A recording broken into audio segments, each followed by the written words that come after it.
আজকের মঙ্গল সমাচার লুক 6 অধ্যায় 27 থেকে 38 পদ।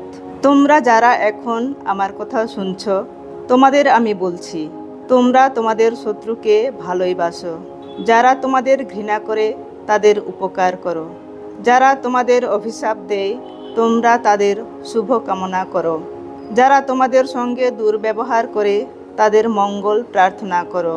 কেউ তোমার গালে আঘাত করলে অন্য গালটিও তার দিকে পেতে দাও। কেউ তোমার চাদরটি কেড়ে নিলে তাকে নিজের গায়ের জামাটিও দিতে অস্বীকার করো না।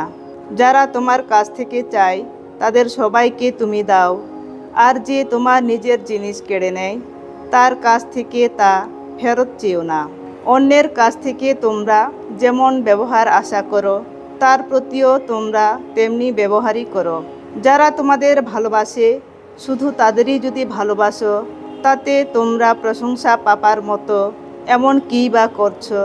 যারা পাপীদের ভালোবাসে পাপীরা তো তাদের ভালোবাসে।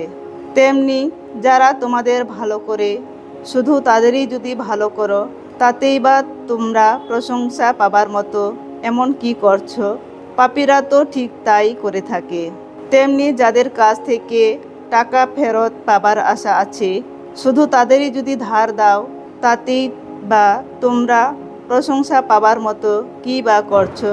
পাপীরাও তো টাকাটা ফেরত পাবার উদ্দেশ্য নিয়ে পাপীদের ধার দেয় না। তার চেয়ে তোমরা তোমাদের শত্রুদের ভালোবাসো, তাদের ভালো করো তোমরা, আর কোনো কিছু ফেরত পাবার আশা না রেখেই ধার দিয়ে যাও। তাহলে তোমরা পাবে এক মহাপুরস্কার, এবং তোমরা হয়ে উঠবে পরাৎপরের যোগ্য সন্তান। কারণ অকৃতজ্ঞ ও দুর্জনের প্রতি তিনি নিজেই যে সদয়। তোমাদের পরম পিতা যেমন দয়ালু, তোমরাও তেমনি দয়ালু হও। পরের বিচার করতে যেও না, তাহলে তোমাদেরও বিচার করা হবে না। পরকে দোষী করো না, তাহলে তোমাদেরও দোষী করা হবে না। পরকে ক্ষমাই করো, তাহলে তোমাদেরও ক্ষমা করা হবে। তোমরা দান করো, তাহলে তোমাদেরও দান করা হবে।